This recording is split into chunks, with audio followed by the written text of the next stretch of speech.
লোকসভা নির্বাচনে বর্ধমান দুর্গাপুর লোকসভা কেন্দ্রে তৃণমূল কংগ্রেস প্রার্থী কীর্তি আজাদ বিপুল ভোটে জয়লাভ করেন। বুধবার সেই উপলক্ষে পূর্ব বর্ধমান জেলার মেমারি 2 নম্বর ব্লকে বোহার 1 নম্বর অঞ্চলের রুকাশপুর ও শিকারপুর গ্রামে তৃণমূল কংগ্রেসের উদ্যোগে বিজয় মিছিল অনুষ্ঠিত হয়। মিছিলে উপস্থিত ছিলেন প্রণয় ব্যানার্জি, জিন্নাত আলী শেখ, পিঙ্কি মণ্ডল, রাজকুমার মণ্ডল সহ অন্যান্য দলীয় নেতৃত্ববৃন্দ।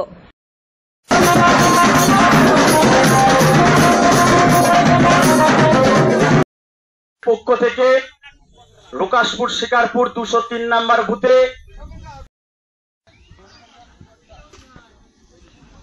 বোহার 1 গ্রাম পঞ্চায়েত তৃণমূল কংগ্রেসের পক্ষ থেকে শিকারপুর রুকাশপুর 203 নম্বর বুথে আমাদের বিজয় মিছিল আজকে ডেট করা ছিল। আমাদের এখানে উৎসব হচ্ছে। এই বিজয় মিছিল উপলক্ষে কি কি অনুষ্ঠান হচ্ছে? এখানে বিজয় মিছিল উপলক্ষে সকালবেলা একটু ছোট টিফিন করা হয়েছে, দুপুরবেলা একটু ভাত ভোজন হয়েছে এবং রাত্রে মাংস ভাত করা হয়েছে। কে কে উপস্থিত আছেন আপনাদের কর্মসূচিতে? এখানে আমাদের বোহার 1 নম্বর অঞ্চলে যার নেতৃত্ব অঞ্চল চলে উপপ্রধান জিন্নাত আলী শেখ, বোহার 1 গ্রাম পঞ্চায়েত উপপ্রধান জিন্নাত আলী শেখ এখানে উপস্থিত আছেন। বোহার 1 নম্বর অঞ্চল প্রেসিডেন্ট সভাপতি প্রণয় ব্যানার্জি এবং এখানে উপস্থিত আছেন এই আমাদের 203 নম্বর বুথ শিকারপুর রুকাশপুর সদস্যা পিঙ্কি মণ্ডল বর্তমানে।